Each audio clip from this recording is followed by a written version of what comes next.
Hello दोस्तों, कैसे हो? आपका स्वागत है त्रिपाण स्टडी सेंटर में। आज जो हम करने जा रहे हैं क्लास 12 एनआईएस बोर्ड का जो है सोशोलॉजी का चैप्टर। आज हम करेंगे सोशोलॉजी का चैप्टर नंबर 11, जिसमें हम सांस्कृतिक आत्मसातकरण एवं एकीकरण के विषय में चर्चा करेंगे।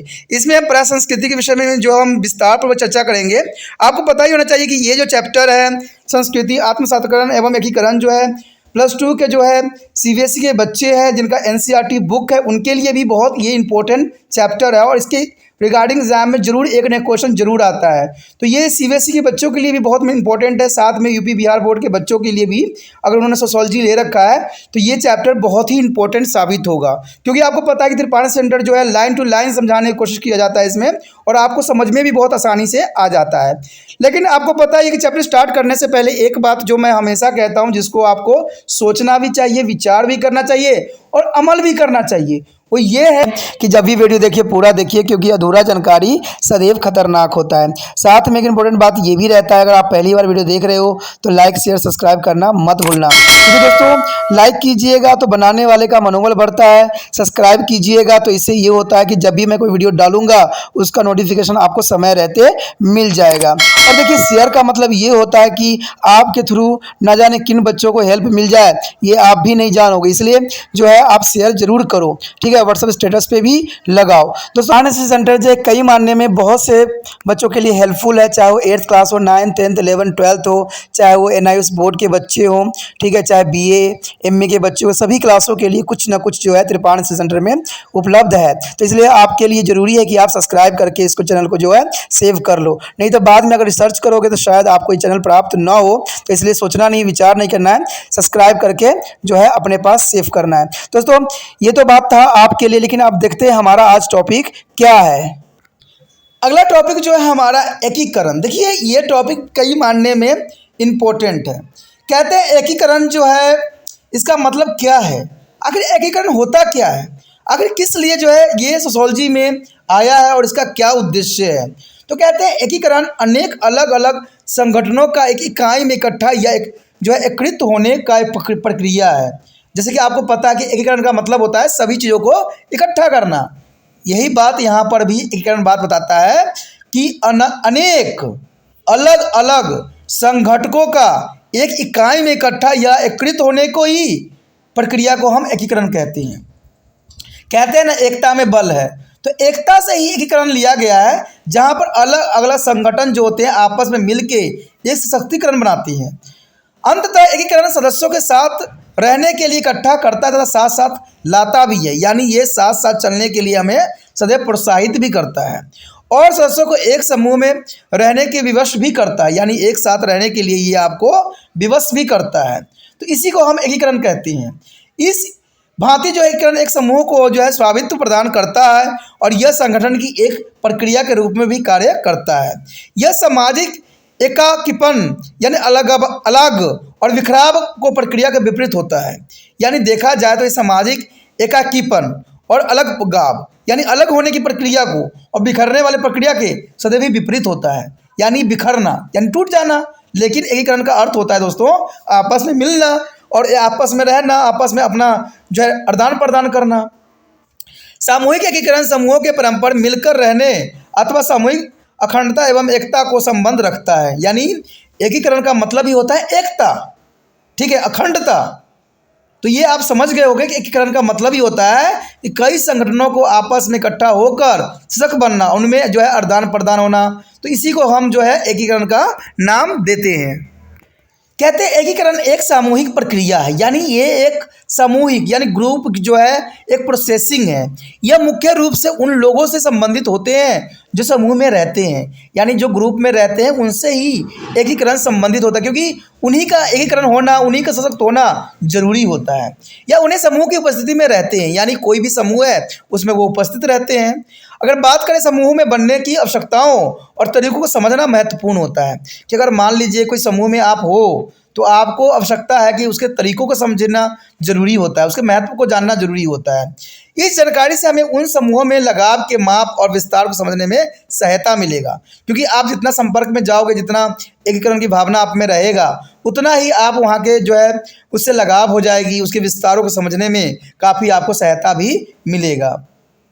समूह अलग अलग सदस्यों की आवश्यकताओं की पूर्ति करने के लिए बनाए जाते हैं। देखिए, समूह जो होता है अलग अलग सदस्यों की आवश्यकताओं की पूर्ति के लिए बनाया जाता है, क्योंकि सबका जो है आवश्यकता एक जैसा नहीं होता है। तभी तो आज देखते हो कि बहुत सारे ऑर्गेनाइजेशन जो है बनाई जा चुकी है, बहुत से पार्टियां बनाई जा चुकी है, क्योंकि सभी व्यक्ति के सदस्य की जो है आवश्यकताएं अलग अलग होती है, अलग अलग विचारधारा होता है। जैसे कोई देखिए, कोई व्यक्ति जो है पानी फ्री कर रहा है, कोई व्यक्ति बिजली फ्री कर रहा है, कोई व्यक्ति लोगों को जो है पेंशन दे रहा है, कोई व्यक्ति जो है रोजगारी भत्ता दे रहा है, रोजगार देने की जगह पर भत्ताओं को प्रोत्साहित दे रहा है, कोई व्यक्ति किसानों को पैसे दे रहे हैं। तो सबकी अपनी अपनी विचारधारा है, अपनी अपनी सोच है, लेकिन किसकी सोच सही है ये तो समय ही बताएगा। तो यही बात यहाँ कहता है कि ये हमें मापने की एक यंत्र मान सकते हो, यानी सभी व्यक्तियों की अलग अलग आवश्यकताएं होती है और अलग अलग आवश्यकताओं को पूरा करना ही इसका एकीकरण का कार्य होता है। एक समूह अपने सदस्यों को सदस्यता एवं सुरक्षा प्रदान करता है। देखिए, समूह में रहने से क्या होता है, यानी एकीकरण होने से क्या होता है कि सबसे बड़ा इंपॉर्टेंट बात तो यही होता है कि इसमें जो है सुरक्षा प्रदान होती है। आपने देखा होगा कि कुछ बच्चे जो होते हैं अगर साथ में रहते हैं तो वो पावरफुल हो जाते हैं और क्या करते हैं, दंगे फसाद करने की कोशिश करते हैं, लोग बच्चों को परेशान करते हैं, लड़कियों को छेड़ते हैं, तो ये उनके पावर आ जाता है क्योंकि हम ग्रुप में हैं। लेकिन वही अगर व्यक्ति को अकेला आप देखिएगा तो वो बिल्कुल भीगी बकरी की तरह बन जाता है, वो किसी तरह की प्रक्रिया ही नहीं करेगा। तो यही बात यहाँ दर्शाता है। लेकिन कहते हैं ये सब बात तभी उचित होती है जो सही होता है। किसी को परेशान करना, किसी को तंग करना, ये कभी भी जग कल्याण और मनुष्यता का निशानी नहीं है। कहते हैं अगर देखा जाए तो ये सुरक्षा भी सबसे इम्पोर्टेंट प्रदान करता है और इस प्रकार यह एक समूह विषय में परस्पर जो है अपनेपन की भावना पैदा करने में भी सहायता करता है। यानी आप एक रहोगे, साथ में रहोगे तो आपका अपनापन का भावना जो है आपके मन में विकसित होगा, क्योंकि आप सब ग्रुप में हो, समूह में हो, तो आपस में जो है विचारों का आदान प्रदान, भोजन का आदान प्रदान, ठीक है, सोच की आदान प्रदान तो सारे होंगे, तो आपको थोड़ा सा अपनापन होता है, लगता है। देखते हो कोई व्यक्ति आपसे बात करता है, अच्छी बातें करता है और आपसे मन की बात जानने की कोशिश करता है, तो आपको लगता है कि काफ़ी व्यक्ति फ्रैंकली है और आपसे काफ़ी अपनापन जो है महसूस कराने की कोशिश करता है। तो ये सारे एकीकरण के अंतर्गत ही आता है। कहते हैं एक गणनात्मक परक अथवा जो है सांख्यिकी श्रेणी में परिभाषित किया जा सकता है। समूह का दूसरा प्रकार जो है सामाजिक श्रेणी ही माना जाता है। यह उन लोगों से संबंध रखता है जिनकी सामान्य परिस्थिति होती है, यानी उनको जो है सामान्य परिस्थिति होती है तब उसी भूमिका का वो निर्वाह भी करते हैं।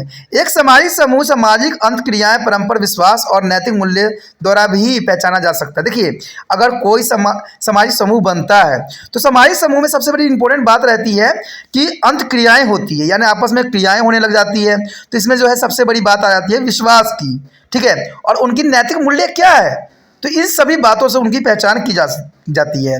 सामाजिक समूह के उदाहरण जो है परिवार भी हो सकता है, संबंधी समूह भी हो सकता है, गांव, जाति, समुदाय आदि भी हो सकता है। तो ये सारे जो होते हैं सामाजिक समूह के उदाहरण होते हैं। परिवार भी एक सामाजिक समूह है, ठीक है, जिसमें एकता की भावना वो रहेगा तो वो परिवार जो है आगे फलित भी होगी, फुलित भी होगी, आगे विकास भी करेगा। संबंधी समूह अगर मान लीजिए एकता आप में रहती है, संबंधों में अपने आपके जो कहते हैं आपके जो रिश्तेदार उनमें जो है रहता है संबंध अच्छा, तो उससे जो है आप कभी भी उनसे कोई भी कार्य कहोगे आसान हो जाता है। कोई गांव अगर कहते हैं एक विश्वास एक बातों पे चलती है तो वो गांव भी आगे बहुत तरक्की करती है। जाति समुदाय भी इसी रूप के अंतर्गत आता है। यदि बात यहाँ पर करें सदस्यों के एक साथ रखने और समूह की अखंडता बनाए रखने के लिए भी एकीकरण एक संयुक्त शक्ति का काम भी करती है, यानी सदस्यों को एक साथ रखने और समूहों की अखंडता बनाए रखने के लिए एकीकरण एक संयोग शक्ति का काम करती है, यानी ये संयोजन का काम करती है, जोड़ने का काम सदैव करती है। समूह का जो है स्थायित्व जो है एकीकरण पर ही आधारित होती है। यह वह प्रक्रिया है जो सदस्यों को एक समूह में एकजुट रहने को विवश करती है, यानी ये वह प्रक्रिया एकीकरण जिससे जो है कोई समुदाय सदस्य आपस में एकजुट ही रहती है, क्योंकि एकीकरण का मतलब ही होता है साथ में रहना। एकीकरण सभी सदस्यों को एक समूह में जोड़े रहने और उनमें एक इकाई रखने की प्रक्रिया देती है, यानी एकीकरण जो है सभी सदस्यों में जोड़ने और उनके साथ में रखने की प्रक्रियाओं को दर्शाता है। समूह के एकीकरण का संबंध जो है विभिन्न स्तरों पर समूह में सदस्यों के बीच जो है सामाजिक संबंधशीलता होती है, यानी आपस में जो है एकीकरण के संबंध जो होते हैं दोस्तों आपस में जो है संबंधित होते हैं और आपस में संबंध स्थापित करती है। यह सामाजिक संबंधशीलता पात्र और तीव्रता में भिन्न भिन्न और उन्हें उच्च स्तर पर स्वीकृति कहा जा सकता है, यानी उच्च स्तर पर जो है एकीकृत करते हैं यानी इकट्ठा करते हैं। इसमें बताया गया है कि विभिन्न समूहों में एकीकरण के जो है स्तरों को परिवार, वंश, गांव, सगी साथी, जाति, वर्ग, धर्म, क्षेत्र, राज्य और राष्ट्रीय स्तरों में विभाजित भी किया जा सकता है। यानी एकीकरण कई जगहों पे हो सकता है, चाहे वो परिवार हो, वंश हो, गांव हो, सगी साथी हो, जाति, वर्ग, धर्म, क्षेत्र, राज्य, राष्ट्रीय। देखिए सब में जो है एकीकरण की भावना पाई जाती है और इस सभी स्तरों में परिवार के उच्च स्तरीय जो है एकीकृत कहा जा सकता है, यानी परिवार जो होता है सबसे ऊंचा होता है। परिवार में आपने देखा होगा कई व्यक्ति जो है सारे मिलजुल के रहते हैं और सारे जो है सद्भावना प्रेम के साथ अपना जीवन यापन करते हैं, तो परिवार जो है सबसे ऊंचा स्तरीयकरण में आता है। कहते हैं जबकि अन्य समूहों में एकीकरण का जो है समाज आर्थिक स्तर के मुक्त रूप से जो है एकीकृत कहा जा सकता है, यानी ये मुक्त रूप से है, इसमें लोग चाहे तभी जो है एकीकरण की भावना पैदा हो सकती है। लेकिन कहते हैं परिवार में तो भावना जन्मजात रहती है, कुछ परिवारों में देखा जा सकता है कि वो फूट हो जाता है, वो अलग हो जाते हैं, तो उसका बात हम कह नहीं सकते इसे यहाँ पर। एक विभिन्न समूहों के विभिन्न स्थितियों और आवश्यकताओं पर जो है निर्भरता भी करता है। राष्ट्रीय आपदा और विदेशी आक्रमण के समय एकीकरण राष्ट्रीय स्तर पर बहुत बड़ा ऊंचा होता है। देखिए जब कोई विदेशी हम पे हमला करता है, कभी कोई आपदा आता है, तो सभी जो है लोग मिलजुल के जो है उस आपदा का सामना करते हैं, उस आक्रमण जो है उसका सामना करते हैं, तो इसी को एकीकरण का नाम दिया गया है, जिसमें राष्ट्रीय स्तर पर एकीकरण देखने को मिलता है। इसमें आपको पता ही है कि बड़े बड़े प्रधानमंत्री, राष्ट्रपति यही कहते हैं कि देश को एक होना है और एक होके ही हम इस बीमारी से या इस तरह की घटनाओं से हम लड़ सकते हैं। तो इस एकीकरण के विषय में ही बात कर रहे हैं, जिसमें राष्ट्रीय अखंडता और एकता प्रदर्शित होती है। इससे हमें लगता है कि हमारे देश के व्यक्ति जो है वो राष्ट्र के प्रति जो है समर्पण अपना कर रहे हैं। परिस्थिति क्षेत्रीय, जाति तथा समाज संस्कृति स्तरों पर भी काफ़ी धार्मिक होती है। देखिए ये जो होता है सिर्फ एक जगह स्थित नहीं होती है, जाति में भी एकीकरण होता है। आपने देखा होगा जब दंगे फसाद होते हैं तो बहुत से जाति के लोग जो है इकट्ठे हो जाते हैं और आपस में ही दंगे फसाद करने लग जाते हैं। तो इस जगह एकीकरण देखिए ये गलत कामों में एकीकरण है, अच्छे कामों में नहीं है, क्योंकि किसी सांप्रदायिक बातों पे आके, किसी मंत्री या किसी संतरी की बातों पे आके आप अपने ही लोगों को मारने लग जाते हो, तो ये सही नहीं है। लेकिन यहाँ एकीकरण इस बात को दर्शाता है कि व्यक्ति इकट्ठा हो जाते हैं। लेकिन दोस्तों ये चीज़ें कभी भी सही नहीं होता है। ये किसी भी कहते हैं राष्ट्र के लिए, किसी भी जाति के लिए जो है सांप्रदायिक दंगा बहुत ही घातक होता है और ये जो है मनुष्य के विनाश का सबसे बड़ा कारण भी हो सकता है। उसके पश्चात हमारे समक्ष आता है एकीकरण के घटक। आखिर एकीकरण के घटक कौन कौन से होते हैं? कहते हैं अगर हम एकीकरण घटक की बात करें तो पहला तो यही आता है कि सामान्य गुणों का होना। देखिए यानी सामान्य गुण रहेगा तभी एकीकरण की भावना आएगा। श्रम के विभाजन, परस्पर संबंध तथा आत्मनिर्भरता के परिणाम स्वरूप समूह की अखंडता में जो है दृढ़ता लाती है। यानी जब विभाजन होगा, श्रम विभाजन होगा, परस्पर संबंध बनेगा और आत्मनिर्भरता आएगी, तभी जो है एकीकरण की घटक जो है यहाँ पर दृढ़ होगी यानी मजबूत होगी। तो ये एकीकरण के घटक के अंतर्गत आता है। समूह द्वारा निर्धारित मानकों को अपनाना, पालन करना जोड़ने वाला का तत्व होता है। जैसे कि मैंने पहले ही आपको बता चुका हूँ कि कोई व्यक्ति अगर आपको आह्वान करता है तो आप दौड़े हुए चले आ जाते हो। क्यों? क्योंकि आप उसकी बातों को पालन कर रहे हो। तो ये सारे एकीकरण के अंतर्गत ही आता है, क्योंकि आप उस व्यक्ति के अंतर्गत आ गए हो और वो एकीकरण को ही दर्शाता है। यदि बात करें समूहों में सामाजिक नियंत्रण को बढ़ावा देने के लिए ये वैचारिक केंद्रीकरण अथवा जो है एक समूह के सदस्यों के बीच अपनी संस्कृति को जो है अधिमान्यता देना प्रकारात्मक होती है। यानी कोई भी व्यक्ति जो होता है एकीकरण के रिगार्डिंग अपनी सदस्यता के बीच अपनी संस्कृति को जो है आगे बढ़ाता है। बात करें अगले अहम घटक की तो वो है सदस्यों के बीच अनुशासन समूह को जोड़ता है, यानी अनुशासन आपको सिखाता है। एक समूह के एकीकरण को प्रभावित करने वाले प्रमुख तत्व में आत्म जो है निर्भरता, क्रिया, मत व्यक्त पाया जाता है। समूह का पारंपरिक जो है तालमेल तथा एकीकरण आपसी जो है संतुष्टि द्वारा मजबूत होता है। कहते हैं मात्र सामाजिक अंतक्रियाएं द्वारा ही नहीं होती है। यानी देखिए जब तक आप किसी के विचारों से संतुष्ट नहीं होगे तब तक जो है आप उसके साथ नहीं जुड़ोगे, और जुड़ने का मतलब ही होता है एकीकरण। अगला टॉपिक जो है हमारा दोस्तों एकीकरण को प्रभावित करने वाले कौन कौन से तत्व हैं।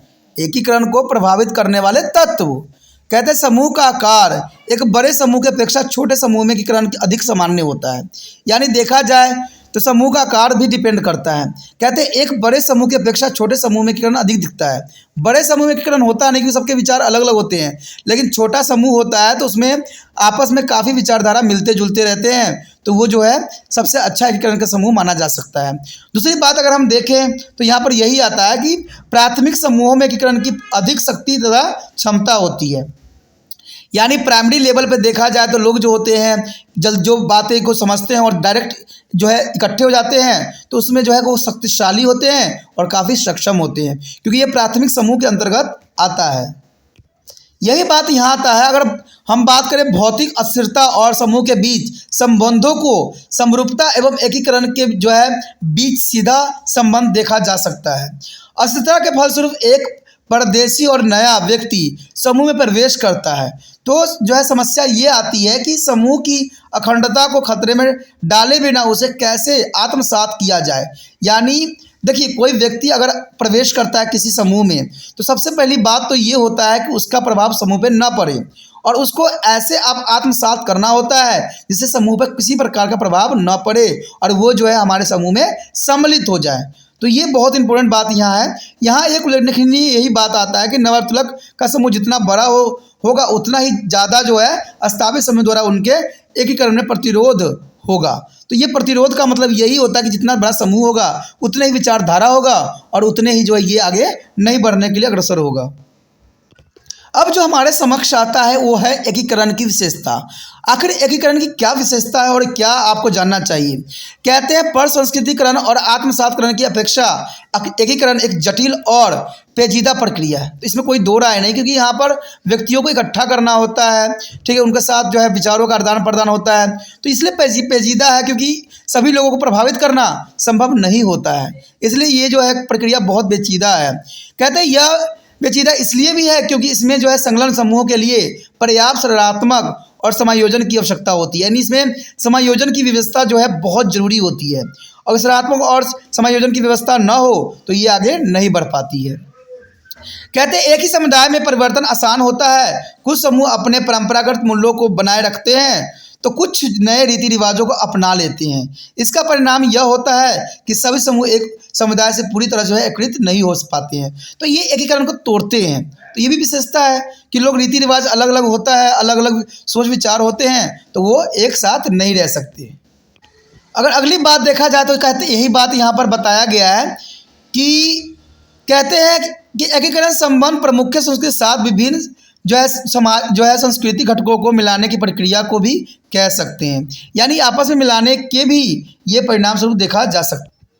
तो इसमें सारी बातें देखने के बाद आप समझ सकते हो कि अगर हम बात यहाँ पर अगर देखिए तो इसमें यही बात सब बताई गई है कि अगर हम नए रीति रिवाजों को अपना लेते हैं और इसका परिणाम यह होता है कि सभी समूह एक समुदाय के पूरी तरह से एकीकृत नहीं हो पाता है, क्योंकि इसका कारण ये भी होता है कि सबके अपनी विचारधारा होते हैं, रीति रिवाज होते हैं, और वो कई चीज़ों को जो है अपनाना उनके लिए संभव नहीं होता है, क्योंकि दूसरे ग्रुप में जाना बहुत बड़ी बात होता है और उनकी विचारधारा को ग्रहण करना, एकीकरण करना सबसे बड़ी बात यहाँ आ जाता है। इसलिए एकीकरण जो है बहुत जटिल है, बहुत ही विडम्ब है, बहुत ही कहते हैं बहुत ही जटिलता को लेके साथ चलती है। कहते हैं अगर बात किया जाए मिलने वाली संगठन संस्कृति अपनी संस्कृति पहचान को बनाए रखती है, और साथ ही जिस संस्कृति में उसका एकीकरण होता है उसकी सामान्य संस्कृति कुछ पहलू को तालमेल कर भी लेती है। यानी कुछ जो है पहलू को तालमेल करना ही जो एकीकरण का सबसे बड़ा जो है लक्ष्य होता है।